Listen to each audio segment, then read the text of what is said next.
So welcome everyone. My name is Donna Oshri. For those of you who don't know me, I'm the Director of Marketing for the Wilf Campus for Senior Living. We're thrilled to present to you today our author series featuring Abbe Greenberg and Maggie Sarachek. I think I'm saying your last name right, Maggie? Good enough, Sarachek. Yep, you're pretty close. Abbe and Maggie are here to discuss their new book, The Anxiety Sisters Survival Guide, How You Can Become More Helpful, Connected, and Happy. But before we start our program, I'm just going to take a couple of quick minutes to just say a few words about the Wilf campus for those of you who don't know or are not familiar with our campus. And I promise I'm going to be brief. So the Wilf Campus for Senior Living, we're a nonprofit senior community. We've been around for over 45 years. We're a warm, inviting community. We reflect Jewish values and traditions, but we welcome people of all faiths. We provide the highest level of care and service that's based on respect and compassion. And our goal through all of our services is to provide a meaningful life to our residents and our clients.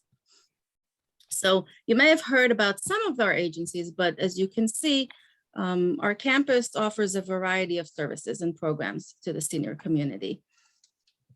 So I'm going to start with Sign Assisted Living. It's where our incredible staff combines a warm and inviting atmosphere with personalized and attentive care. We offer a home-like environment with social, fitness, educational activities to keep our residents happy and engaged. We have things like a beauty parlor, we have housekeeping, our nurses are on premises 24 hours, 7 days a week, and they provide compassionate and professional care. And we also offer respite or short-term stays. And that's where if you want to try us out without the long-term commitment, if you need a little help after a hospital stay, it's really, you can come for a period of 2 to 4 weeks, and it's a great way to just try us out and enjoy all of our amenities without, again, the long-term commitment.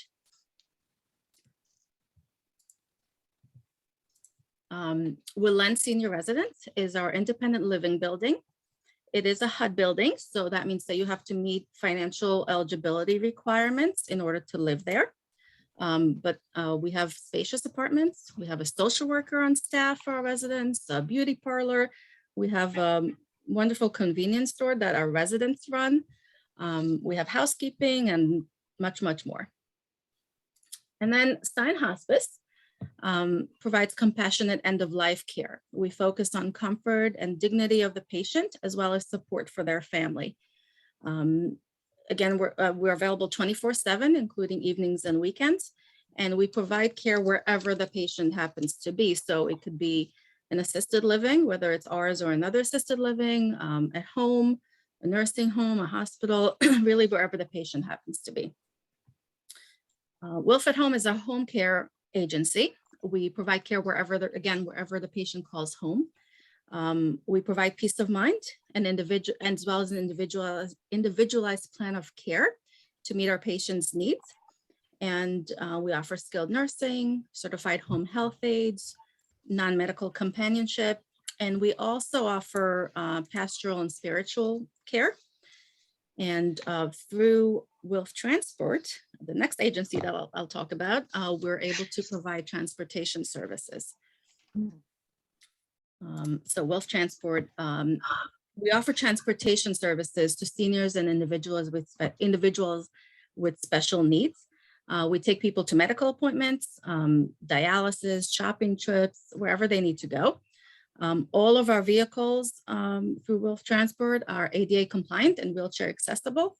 And especially now with the pandemic and so many people being concerned about using public transportation, we really offer a low-cost alternative. We're taking all necessary precautions to keep our clients safe, such as limiting rides to one client at a time. We have barriers between the drivers and the clients. And of course, we're constantly cleaning and disinfecting our vehicles. And lastly, our Education and Resource Center is a beautiful building. It's where we hold health, wellness, and educational, as well as social programs for the community. We also hold continuing education programs for professionals. It's where we would have held this program. But of course, because of the pandemic, we're not able to do so right now, but we really hope that we'll be able to invite you there for a program really, really soon. So finally, I know you're all here for the program. So if you have any questions about any of our agencies on the Wilf campus, feel free to reach out to me. My contact information is on the screen, and I'll also put it into the chat. And I'll just say that our author series is sponsored by the Foundation of the Wilf Campus for Senior Living. It's dedicated by Cheryl and Michael Kaufman in memory of Michael's younger brother, Alexander Joseph Kaufman. We're thrilled again to have Abbe and Maggie with us today. Their book, The Anxiety Sisters Survival Guide, is such an important topic always, because who doesn't have anxiety at one point or another? But especially now with the pandemic and all the anxiety that comes with that, I know I'm looking forward to hearing from Abbe and Maggie. So if you have not done so and wish to do so, you can purchase a signed copy of the Anxiety Sisters Survival Guide on our website. The link is on the screen. So Abbe and Maggie, I'm going to stop sharing my screen and I'll turn things over to you. Excellent. We're really, really happy to be here. We want to thank Donna and the Wilf Campus for Senior Living for hosting us. We're delighted to be here. I'm going to start to share my screen, if that's okay. Let's see. Can everybody see the Anxiety Sisters screen? Did that come through? Yes. Yeah. Yes. Excellent. And everyone can hear me and everyone can hear Maggie? Oh, We're yes. good. Yeah. Perfect. Okay, so what we're going to do tonight is do a presentation. It's really more of a workshop than a presentation, because we like people to be able to leave our programs with some real tangible help for anxiety. So we'll be doing that tonight. You will be actually learning a few techniques that are free and easy, and therefore you will get something right out of tonight and can start managing your anxiety as soon as within the next 45 minutes.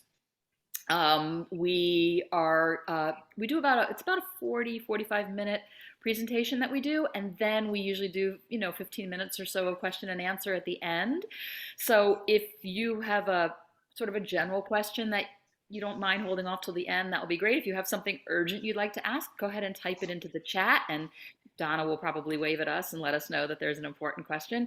And we will stop at various points in the presentation to ask for questions too. So, but please don't be shy. We really do, we wish we could be with you in person so that we could connect face to face, but we're going to do our very best to be very connecting, even over Zoom. So without further ado, I will introduce us.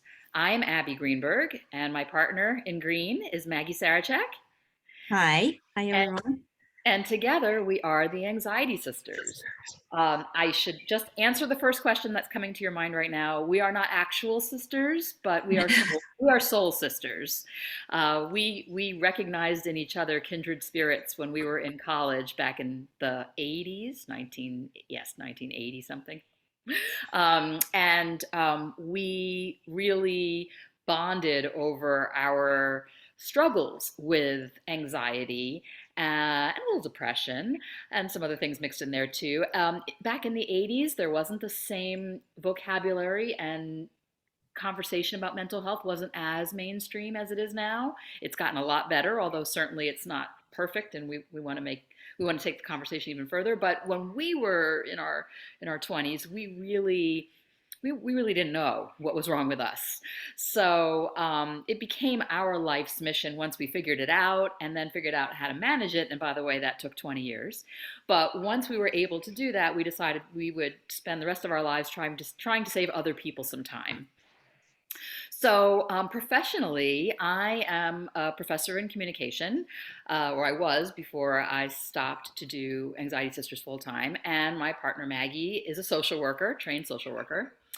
And, even though between the two of us we have 4 graduate degrees and lots of initials, we really feel that our expertise is in the fact that we have not only walked the walk, but we've huddled, we've heaved, we've hurled, sweated, palpitated, and hyperventilated our way through our lives. So we feel that between the two of us, we probably have every anxiety diagnosis that exists, and therefore really understand what it means to live with this brain disorder, which is what it is. And so we'll talk more about us a little bit later, but we run a worldwide community called the Anxiety Sisters, which is free and virtual. Right now, I think we have about 217,000 at last count and growing. We host a monthly podcast called The Spin Cycle with the Anxiety Sisters, and we have fantastic guests.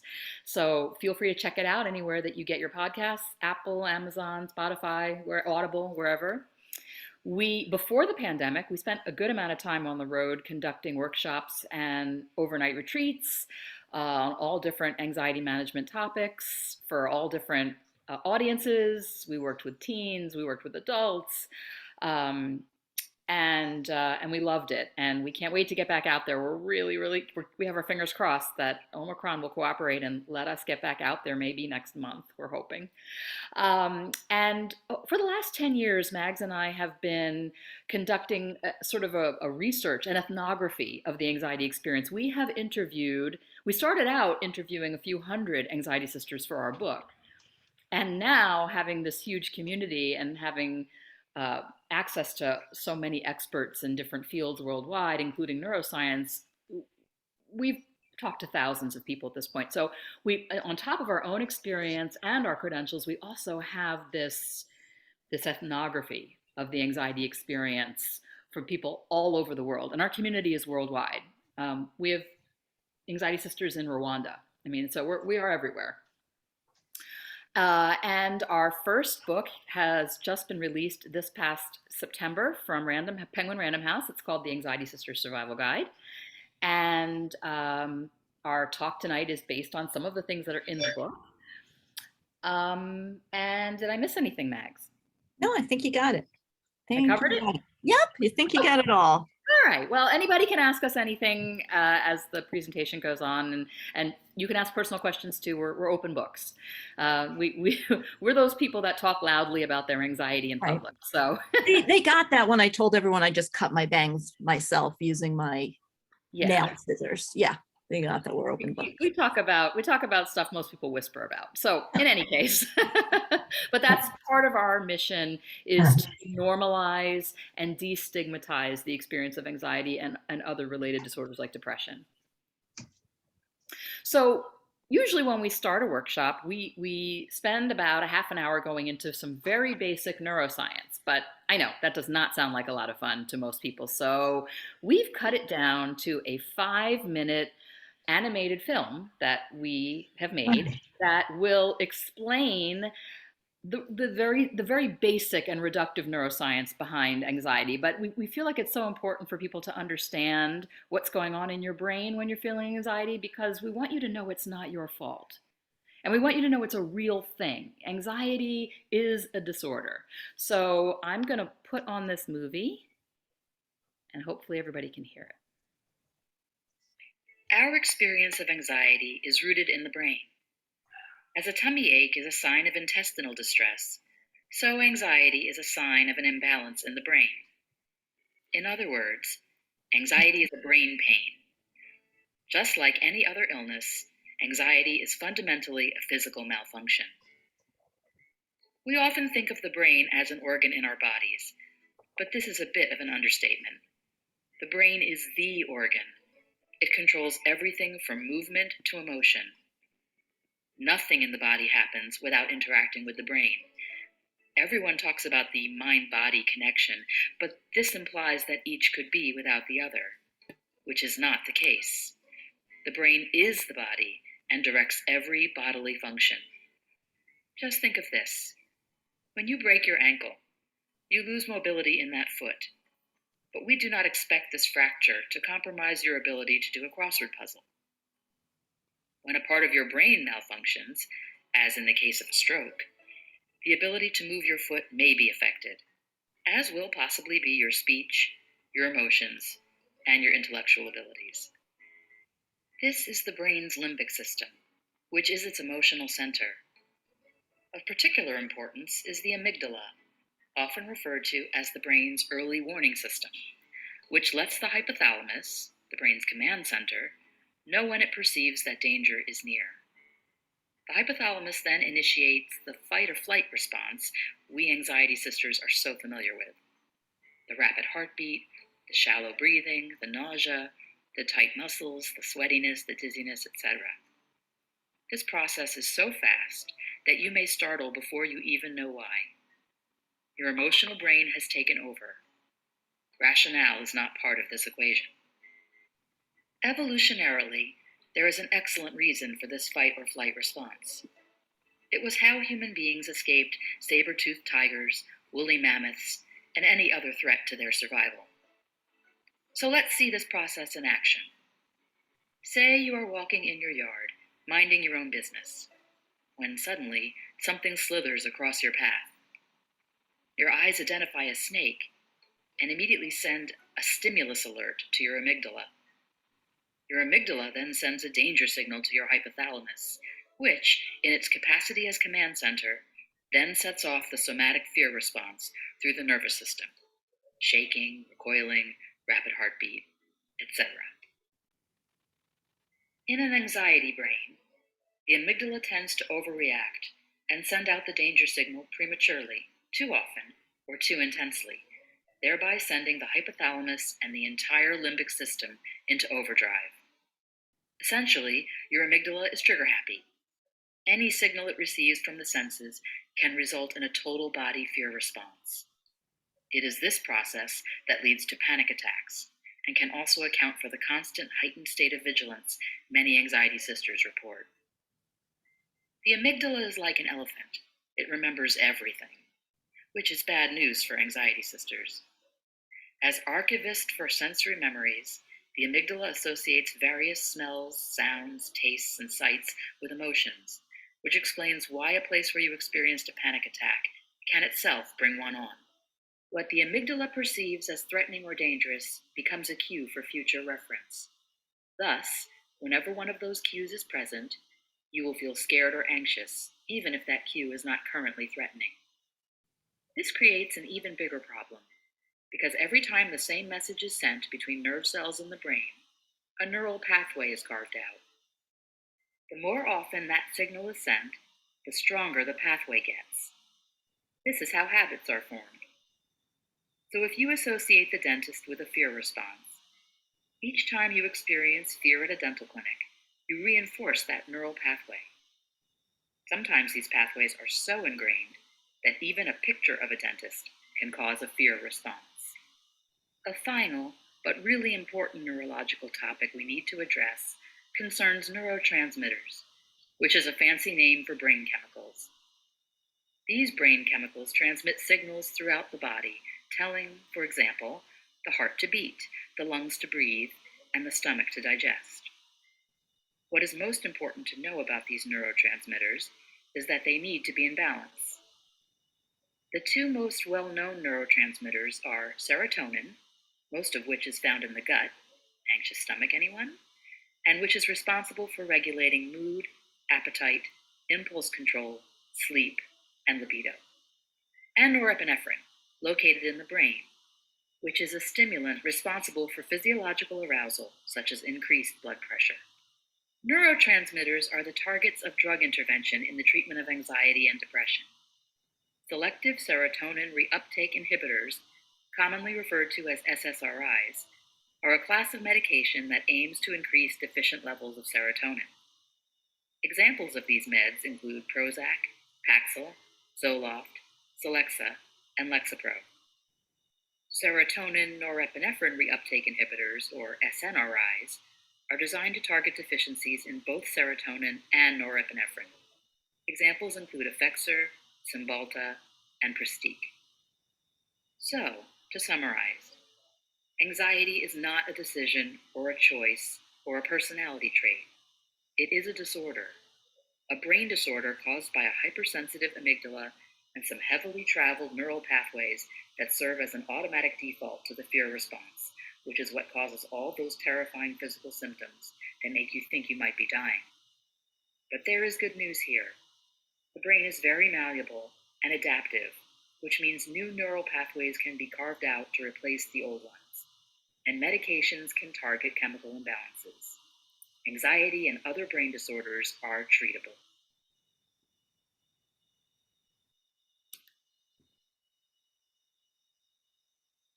Okay, so that was our little neuroscience movie, and I promise that's as much neuroscience as you have to hear tonight.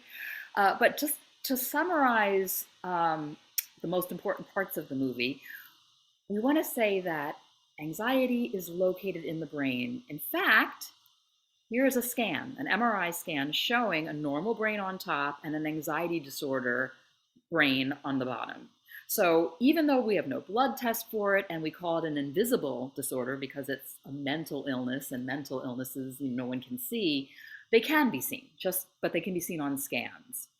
The problem is that since most people don't have access to MRIs, lots of us walk around with anxiety and either nobody else knows it, or because they can't see it on us, then we don't get the same understanding that someone with, let's say, a broken leg would get, right? If you have a broken leg, you have a cast, people will trip all over themselves to help you to the elevator and bring you casseroles for dinner and try to help you in any way they can.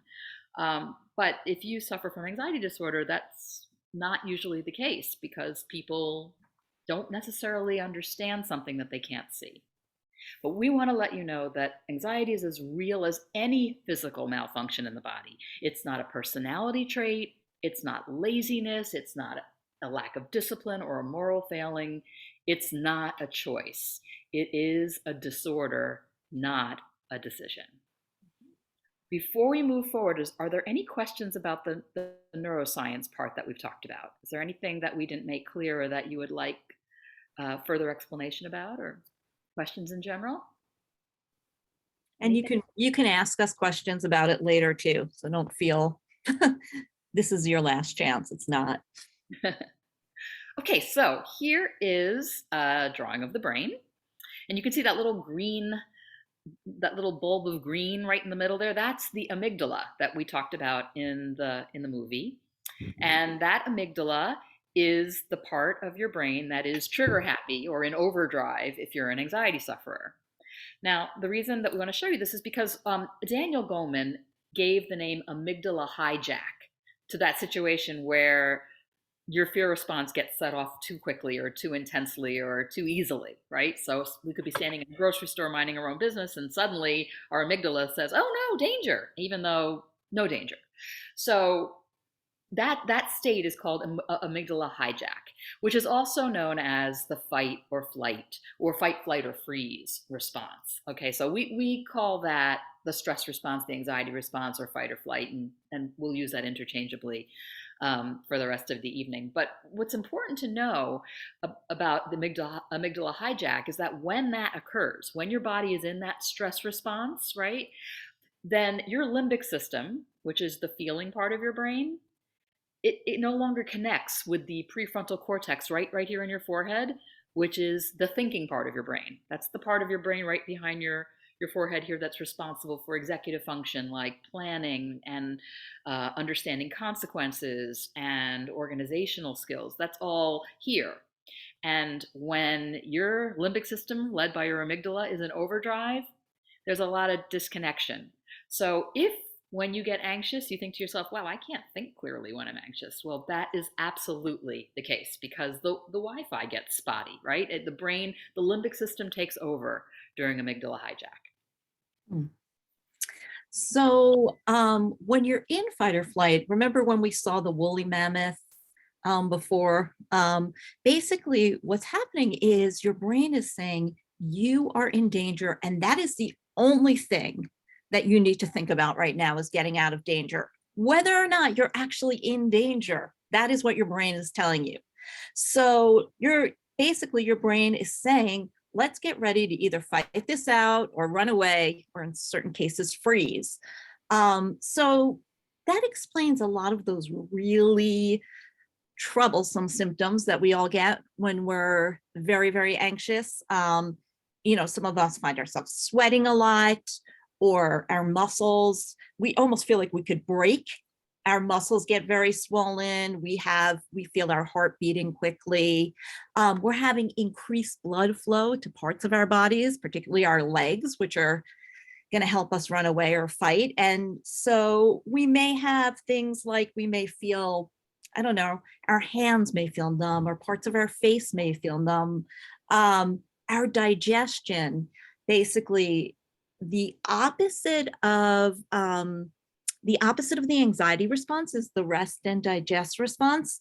And so that's when we digest. But when we're in the anxiety response, our brain is telling us this is not the time to be eating or digesting food. So a lot of times people find they're burping a lot or farting a lot. They're letting out air, or they have to relieve themselves, or they're very nauseous, because basically our brain is saying to us, don't eat now, don't relax now.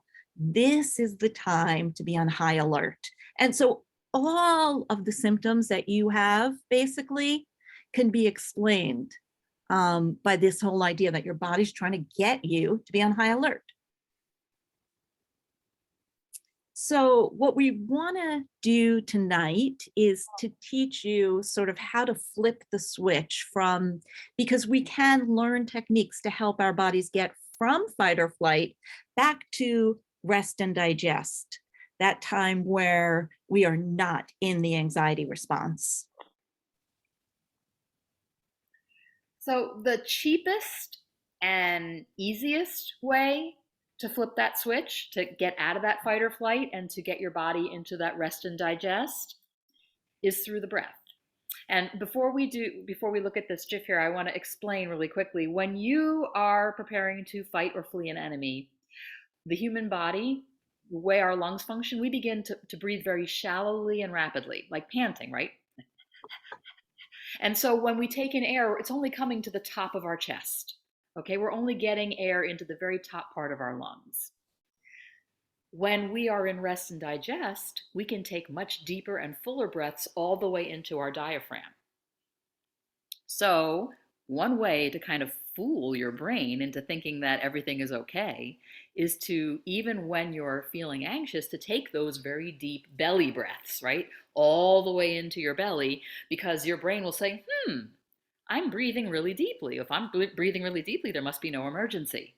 And that's one way to counteract that hyperactive amygdala. So the idea with a belly breath, and you could put your hands on your belly if you'd like to, the idea is that when you inhale, you want to expand your belly. You want to feel your belly push against your hands. That's how you know you're getting the air all the way down there. If you're doing chest breathing, that's what you feel, right? Just your chest heaving. And in fact, when we run really fast afterward, it's our chest that's moving, right? Not our bellies. Our chests are going up and down. But when we can take a deep, long breath, it goes all the way into your diaphragm or into your belly. So this particular GIF that we like a lot has a nice rhythm to it for how to breathe. So we're gonna try to breathe in through our nose when it's gone up. Inhale through the nose, right? And exhale through your mouth. Because one thing that we know about the exhale is that it connects with the fear center, and that when we exhale through our mouth, it quiets that fear center. So let's try it a few times.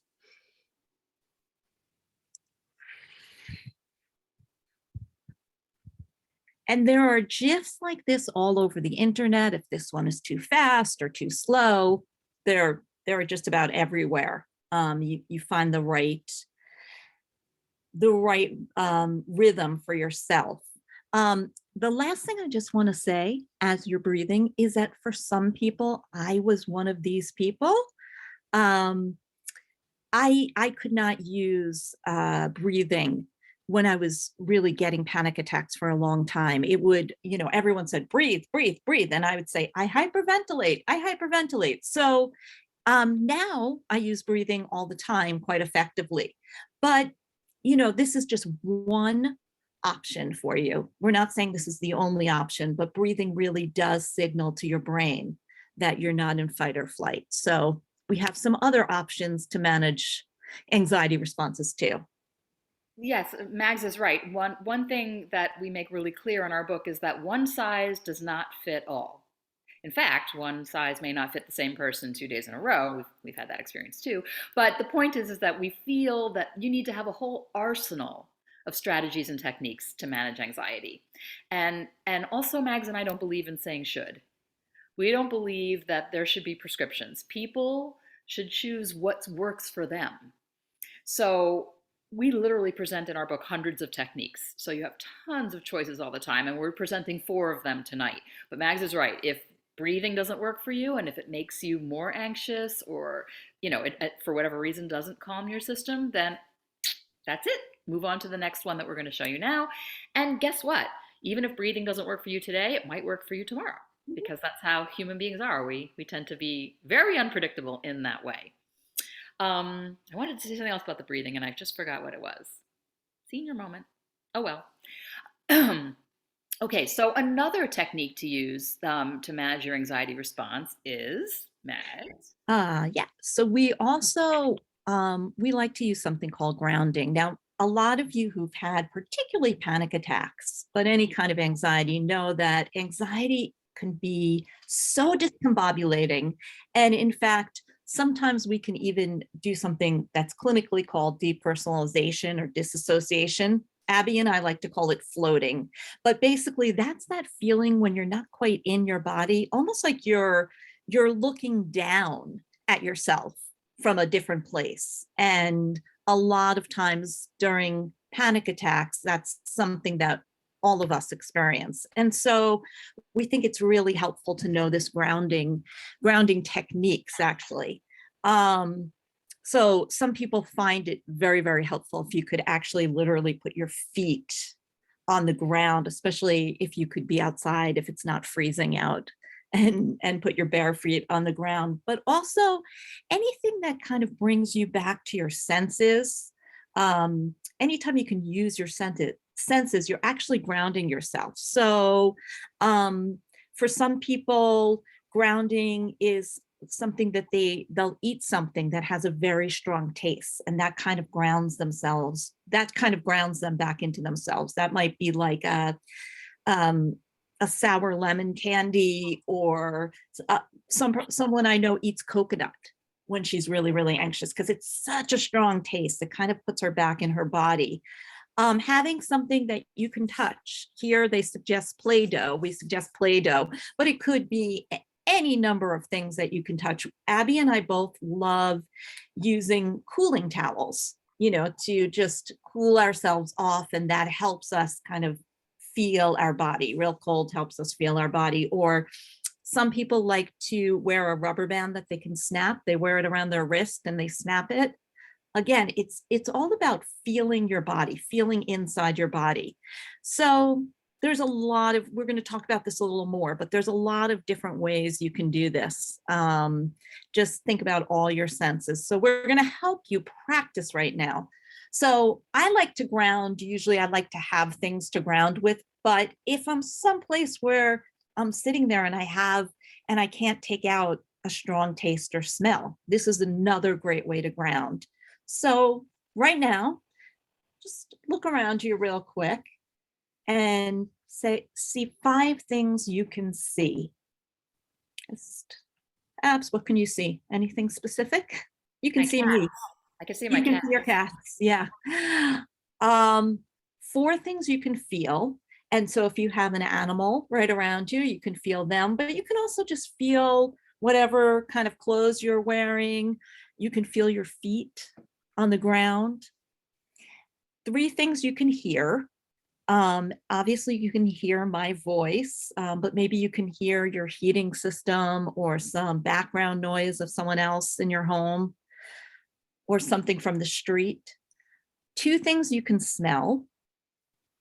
and one thing you can taste. So this is a really simple grounding exercise because you don't need anything with you to do it. And what's nice about this particular exercise is that anxiety puts you into the future, right? It puts you into the what ifs, and and very often we start catastrophizing or spinning out of control, worrying about what's going to happen.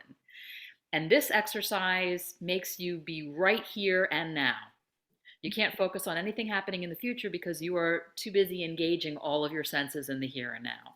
So Mhm. that's something that it does for you that's truly wonderful.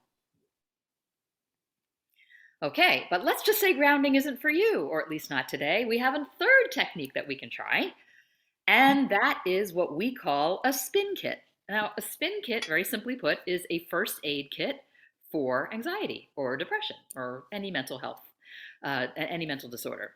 And we believe that you need to prep for panic, okay? And what we like to do is tell people that just in the same way, if you had allergies, you'd carry an EpiPen with you, so you should carry a spin kit with you if you have anxiety. So what's in your spin kit? Well, one of the things we just sort of talked about, those are soothers for your senses, right? Because when we're having panic or extreme anxiety, sometimes in addition to us feeling that we're not quite in our body, so, I know a lot of people, noise starts to bother them, or light starts to bother them, or smells start to bother them. And there's a real reason for this, actually, which is that your amygdala, what we talked about before, is on high alert. So it is making sure that it knows what's in your environment. So you may become very, very aware of different smells or tastes. So you want things to sort of soothe those senses.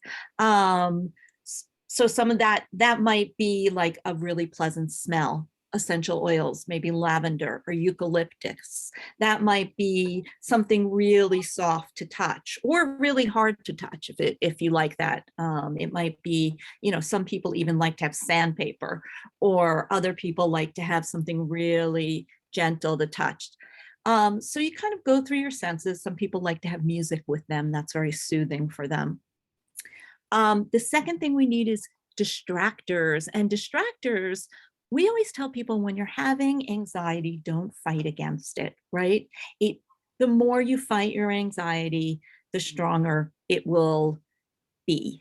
So what we pay attention to grows. So we say, have distractors with you. Something that can be pictures of your cats. That can be pictures of grandchildren or children.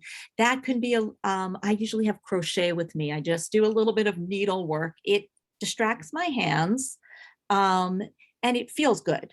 Other people I have a Rubik's cubes here. Someone I know uses a Rubik's cube. Whatever helps take you out of that feeling and just something you can focus on. And then the last piece is symptom relief, because we know that all those physical symptoms take their toll. So that might be aspirin, that might be your medication from your doctor. That might be some tea for your stomach. So Abby is putting up on the screen all different kinds of things you can have in your spin kit. Strong tastes and distractors and stuff to ease your stomach, or even stuff to hold, like these, the rocks, what are these called, Abby? Worry stone. Worry stones. Yeah, they're wonderful to have in your spin kit. A lot of us get very hot during panic, so we like something to cool us down. Any of these things can be really, really helpful. And everyone has a different spin kit. Everyone always asks us, do we sell spin kits? And we say no, because what helps me and what helps Abby and what helps someone else, it's all different. You sort of have to experiment. What's helpful for you to have with you? But the key is to have them, Yes. a bunch of things. I mean, in a little bag, a tote, a box, a container, however, but it should go with you. If you have anxiety, it should go with you wherever you go, because this way you are ready for anxiety. And let me tell you a secret. One of the reasons that anxiety is so powerful is because it shocks us, right? we feel it and we're like, why am I feeling this way? Why am I feeling anxious? What's going on? Why is my heart racing, right? If you're walking around with a spin kit, you're ready for the anxiety. So when the anxiety does show up, you'll say, oh, all right, I have my spin kit. I'm ready for it. And guess what? The fact that the anxiety cannot shock you really takes away a lot of its power and intensity, a lot.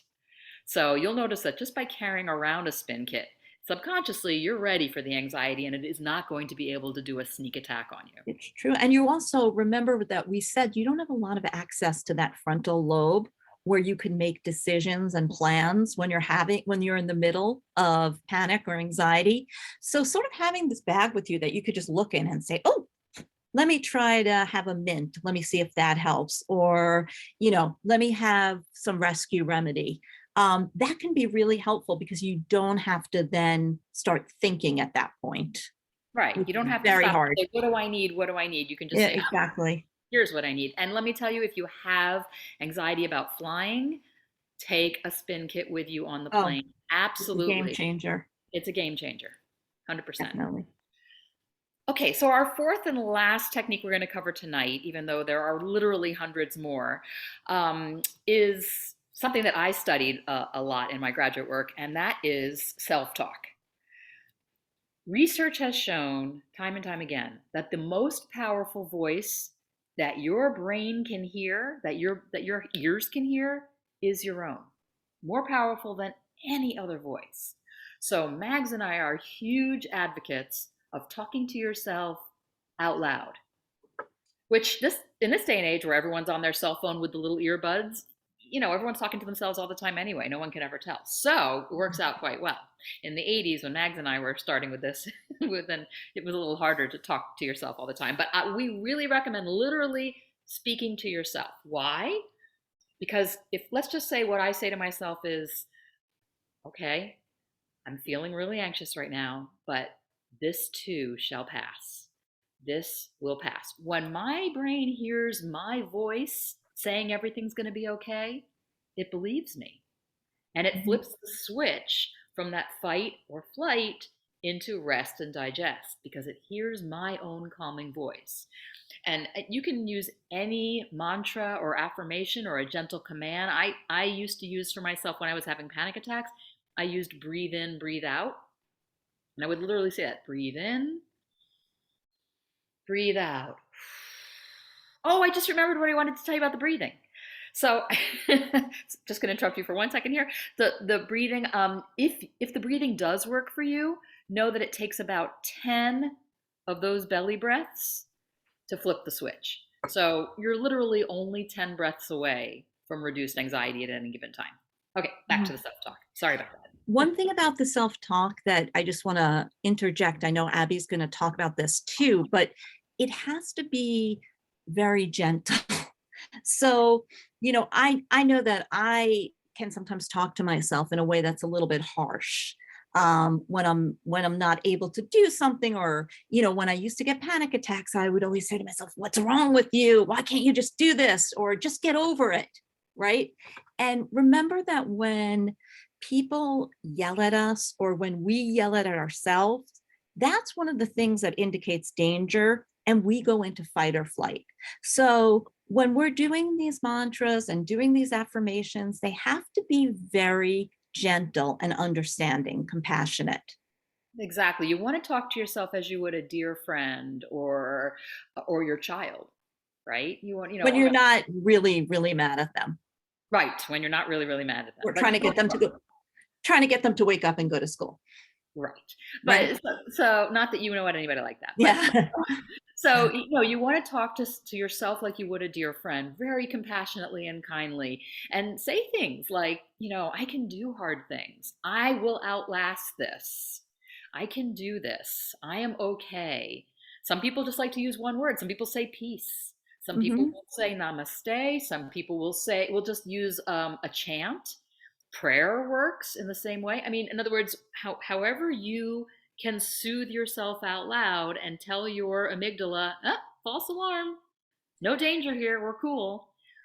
You can also you can also keep your mantra or affirmation you know, in your spin kit. So you can have a few different ones, especially in the beginning. You tend to forget which ones really help.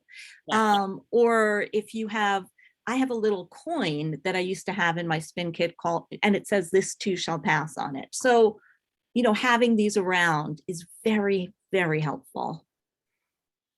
Okay, so those were 4 techniques to help you flip the switch when your amygdala is being overactive, as it's wont to do for anxiety sufferers.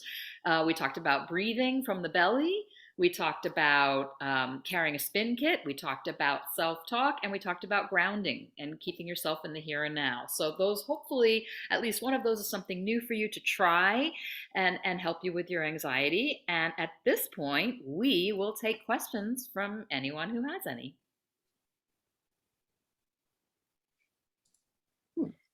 And feel free to either put the questions in the chat, or you can unmute yourself. Everybody should be muted right now, so you can just unmute yourself and ask.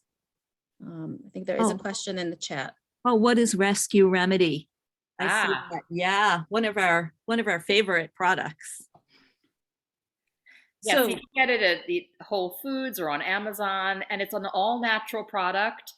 It comes in drops or also in these little pastilles that are, you know, they look like little candies almost, and you suck on them. I like the lemon the best, but they have 3 or 4 different flavors, and they really work. and they really they don't interact with any medications. Yeah. They're really, and we're not paid by Rescue Remedy anyway. We wish we were, but we're not. No. They don't even know who we are. They don't even know. What are they called? It's called Rescue Remedy. So if you go like on Amazon or into Whole Foods, they have a lot of different products. In fact, you can even get Rescue Remedy for your pets, believe it or not. If you have an have them for pets. Absolutely. Which if you have a dog that's afraid of thunder, Rescue Remedy is great. And it's all natural.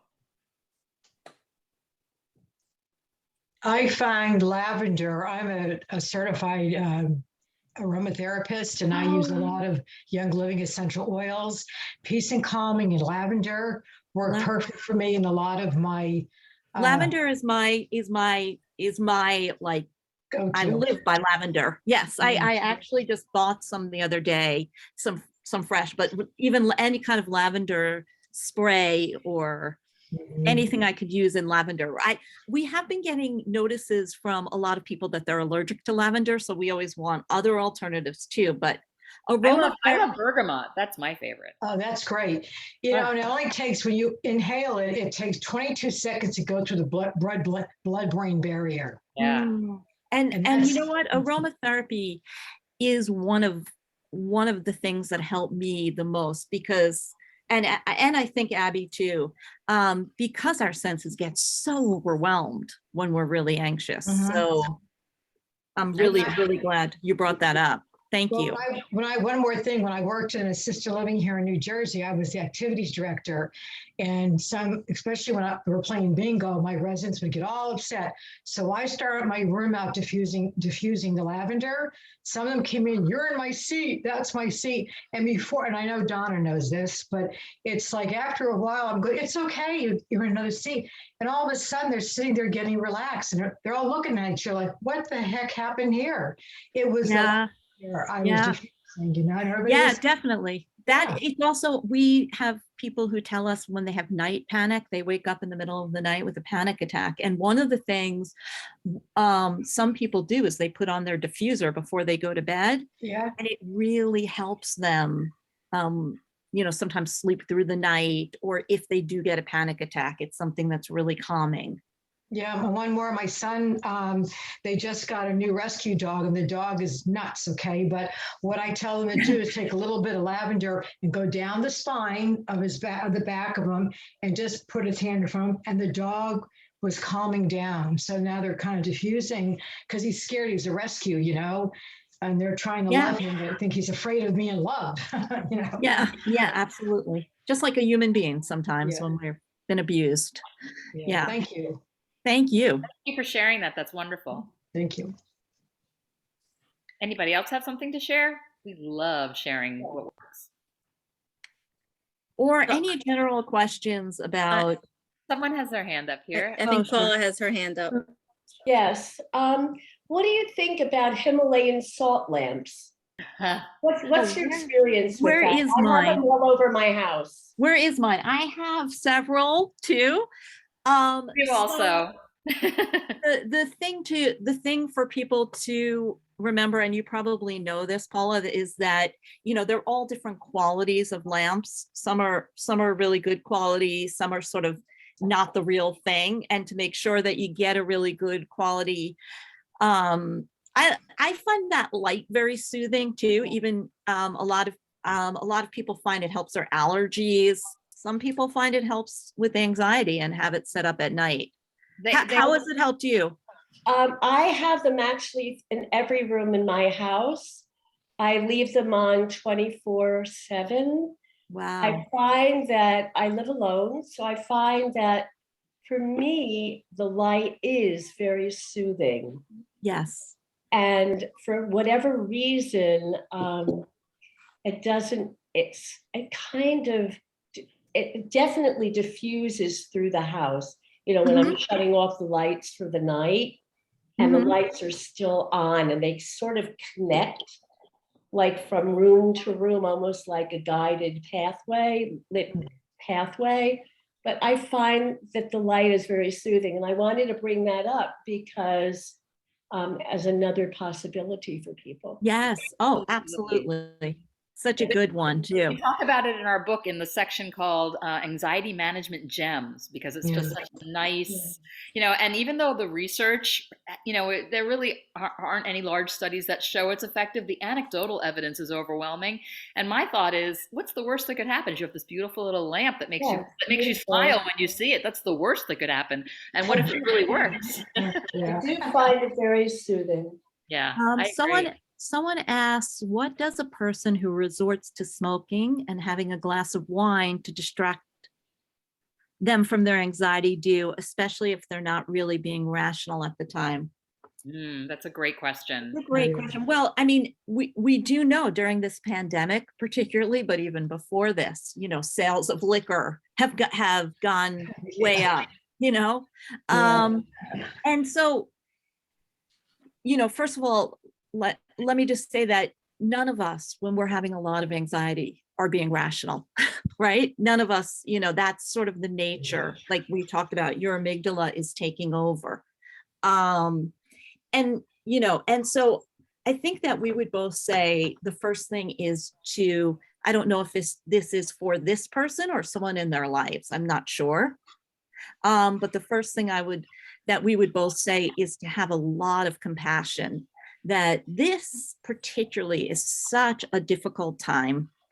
And so having a lot of compassion for ourselves and for the other people in our lives is, I think, our number one piece of advice, because we see there have been so many studies on self-compassion that say when you come to something with a lot of compassion, that's really when you get out of the fight and flight, you get out of that anxiety response, and you can kind of think about what you want to do about it. Now, obviously, we don't know, is the person having one glass of wine, or are they having more than one glass of, is it a problem, the wine, or is it something that they can integrate into their lives?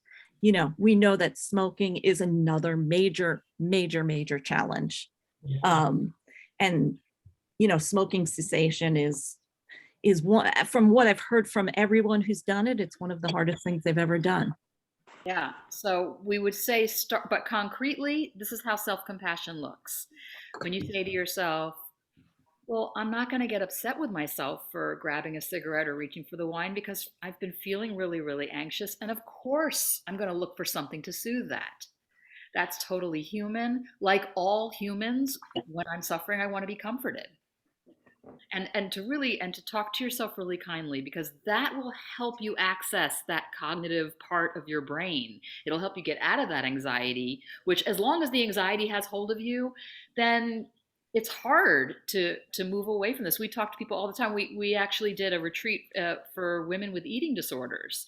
who talked about reaching for food to comfort them in their anxiety, and certainly Mags and I know all about that ourselves. Mhm. And it's a similar thing in that, you know, the first step is to be very kind to yourself and understand that your brain's trying to protect you, but it's wonky, right? I mean, anxiety, it takes over, and therefore, you know, you need to be kind to yourself about, oh, of course I'm going to look to soothe myself however I can, because anxiety is miserable, and who wants to be miserable? So start there. And then maybe try some techniques to get your anxiety level lower. And then as that happens, then, like Maggie said, then decisions can be made more rationally as to Right. what choices you want to make. Right. And can I add something too? Sure. A lot of times it's a lot of fear. And when you get beyond that fear, you go, what was I really fearful for? You're afraid to ask a question. I'm going to sound stupid. To me, I always tell my team or people that I'm training, no question is a stupid question. The stupid question is the question that it does not get asked. And once you get over that hump, you feel so good about it to ask. And then all of a sudden, you have all these people chiming in, trying to help you with that fear. And a lot of times people have to go for counseling for that, Yeah, to get that fear. definitely. Absolutely. And we know that that this is a time that sometimes is extremely difficult. So we just know that we want to send everyone a lot of compassion. Yeah, but Barbara was gonna say, hey, also maybe Barbara could help you too. You know, there's all different types of ways, but you really sort of do have to first be in that place where you can really figure it out. Once you start to get that anxiety to come down a little bit from the fever pitch, then there are strategies you can learn, and then also you can work with your brain's neuroplasticity to sort of rewire Yeah. your default response. I mean, but you know, these things are all okay. Yeah. This person was saying it's her sister, and so we know it's really painful sometimes to watch a family member do things that you think are or know are destructive. And so first with yourself, give yourself a lot of compassion, because when you approach her, you know, or if you decide to approach her, you want to do it with your anxiety sort of managed, you know, otherwise it will come off as an affront to her. But thank you for asking that question. It's such a good one. Yes. Many of us can relate to it. We hear it a lot, because anxiety is really awful, and so we all look to soothe ourselves, and sometimes the ways that are available to us at the moment are not necessarily the most healthful. Cigarette smoking also is one of those things that it's such a difficult conundrum too. And it, you know, I know, speaking to people who treat people with schizophrenia, one of the people I was speaking to said it's been a very difficult thing, not that your sister has schizophrenia, but it's been a very difficult decision in their facility because really the nicotine is something that's very calming for the population that they're working with, you know, and smoking is calming. Let's, you know, Yes, it for is. people who do it, Yes, it. And I used so to do it is It's very a hard calming. one. Anyone else? Any kind of question, comments? Paula, did you have another one? Yeah, I do. I had something happen actually 2 weeks ago now.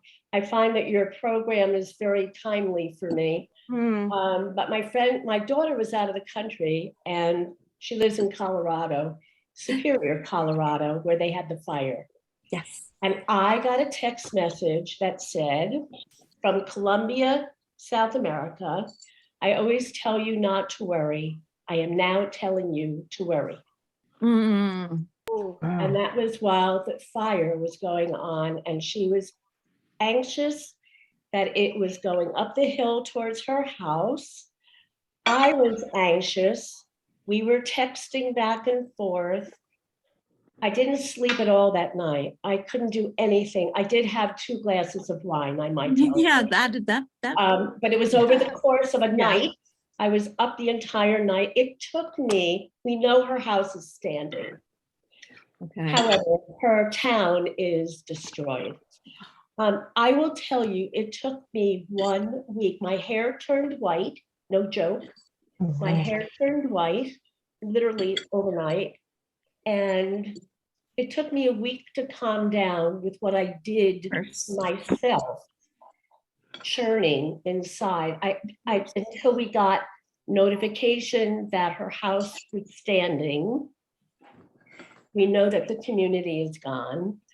However, I mean, now I read something that was very helpful, and I'm sharing this because I read something that was very appropriate that said, ask yourself a question: is what I am doing helping or harming me? And I had a resounding, it's harming me. Mhm. And that's when I stopped doing all the research to find her house, to watch Denver TV, to do all the things. She's away and I'm doing all these things and churning and worrying and worrying and worrying. And after I read that question and had a very simple answer, I stopped researching. Excellent. And Excellent. so Very that good. was another helpful. Is it helpful? Is it a kind? helpful Is it kind? question? Is it helpful? Is it kind? You know, those are great questions. Yeah. Abby probably can relate to you as her son lives there too. Yeah, my son lives in Boulder. No, my daughter lives in Superior, and that's the Oh, yeah, place. that's the exact spot that got it. Yeah. And It's I think that hard. it is like something that unfortunately we're all struggling with or going sort of this whole idea of what's happening with the environment is something that is already affecting us. And one book I read recently by a psychiatrist and researcher, and of course I'm forgetting the name of the book, which is really bothering me, but I will remember it. He talks about how sort of what you did, Paula, was sort of textbook perfect, you know, that we are going to feel things. It's not like we're going to have anxiety. That was a very anxiety provoking thing that happened. And when then, he said, I'm telling you to worry. yeah, you spun around for a little while, but then you were able to look at something and say, is this helpful? And this psychiatrist, whose name I am forgetting, which is driving me crazy, he talks a lot about how resilient we are. And that is a perfect example of your resilience. That's and an I will excellent also example. add sometimes, and what I also needed, first of all, I didn't sleep that entire night. So it was like being up for 48 hours. Yeah. straight. Yes. But, I also found that even though I was sleeping more for lack of sleep, but I also think some people might find just taking a nap. Yeah. Just If they to can. try, if they can. Yeah. Try Yeah. to- If you can. Maybe that comes to your grounding. Yeah, someone said that really well. They said this might be something good for a spin kit, like if you had a spin kit. But I actually do think you were incredibly resilient. Like, we are going to feel anxiety. Anxiety is a really normal human emotion when big things happen. I mean, luckily your daughter was Initially I was beating myself up because I couldn't do anything about it, but I kept watching Denver TV. I was researching on the computer. You were And being a finally, mom. I asked that question. I said, wait a minute, stop. Yeah, you didn't let yourself go too long. You were being a mom. Yeah, well, then I found you were this being a that- mom. Then from Thursday night to Sunday morning, and Sunday morning I said, no more research. That's it, it's over, done. Yeah. I mean, it seems like you really did well, honestly. Yeah, well, yeah, the house is standing. Yeah. Yep. Anyway, but thank you, thank you. ladies. Are there any other questions before we wrap up? No? Well, thank you so much for having us. Yeah, we really enjoyed being here, and I tried to scroll through and see some faces, and it was so nice to see my faces, and I wish I could see you in person. But you can find us on Facebook. You can find us on Instagram. We answer every email that gets sent our way. So it might take a day or two because Or three. during the it's just the two of us, and during the pandemic, we've been having quite a bit of mail.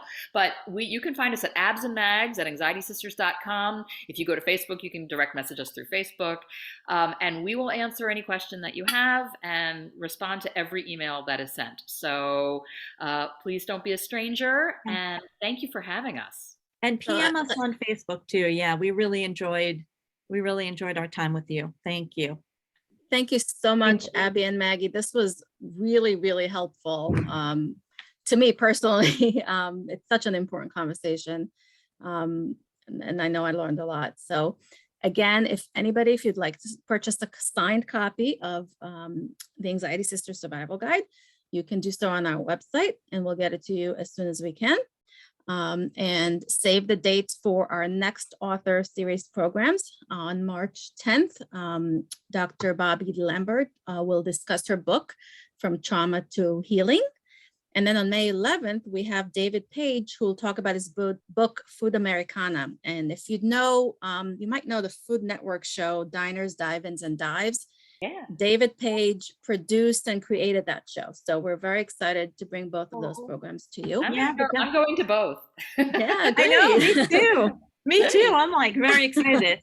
They sound great. So just watch your emails. As we get closer to these events, we'll send out registration information. So again, thank you so much for this really important and relevant conversation, Abbe and Maggie. It was really, really great. I will send out a recording of the program. I know that was a question in the chat. I will send out a recording to anybody who attended. If for some reason you don't receive it and you'd like one, just email me and I'll make sure that I get it to you. And again, thanks again. And thank you everyone for attending, and enjoy the rest of your evening. Have a great Good night, evening. everyone. Thank Thank you. you. Night.